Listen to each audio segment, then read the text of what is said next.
I feel like how he communicated his point that we need more women at the positions of power was wrong. I also feel like as the leader of the land, on such a platform, for such a conference, this was not the time nor the place to say such things about women in your country.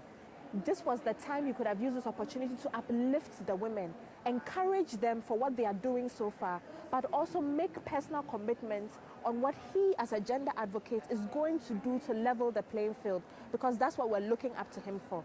I felt uncomfortable for the president, and I felt uncomfortable myself for the comments.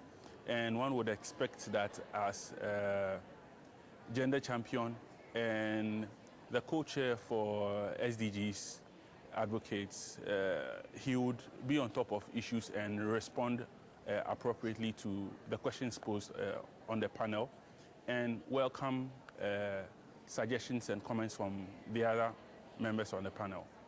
So it was quite uncomfortable, I would say. And I am hoping that beyond here,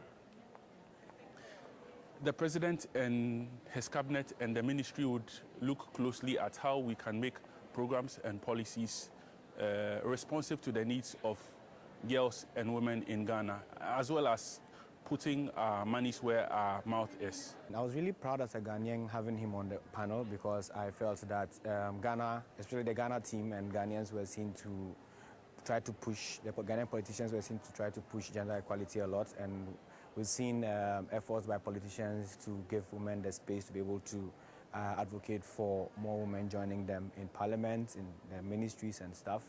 So it was really shocking to me in some parts of the president's statement, where he seemed to allude that women were not pushing enough and they were not opening doors for themselves. I'm saying it's unfortunate because I felt he didn't really understand what the problem was or what the import of what he was saying.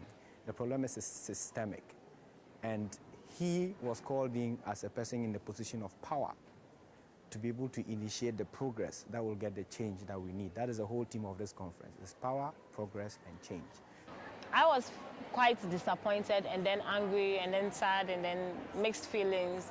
But most importantly, I think it got to me all of a sudden again that it wasn't always about title and power that defined what goes into a person's mind. I just felt sad because he is also a victim of society and what society has taught him to know or learn about gender and its issues. Because as you may know, I mean, gender activists like myself and many others, like I could count more than 10 that I know, either young or old, who have been actively engaged in pushing for the right policies, pushing for the gender-responsive policies back home in Ghana, ensuring that we either have radical feminism or the kind that we call like the cool-type feminism at all levels, even at ministry level. You know, there have been all sorts of dynamic gender activists who have come out of the system. They are all over, like on social media, they are all over on TV,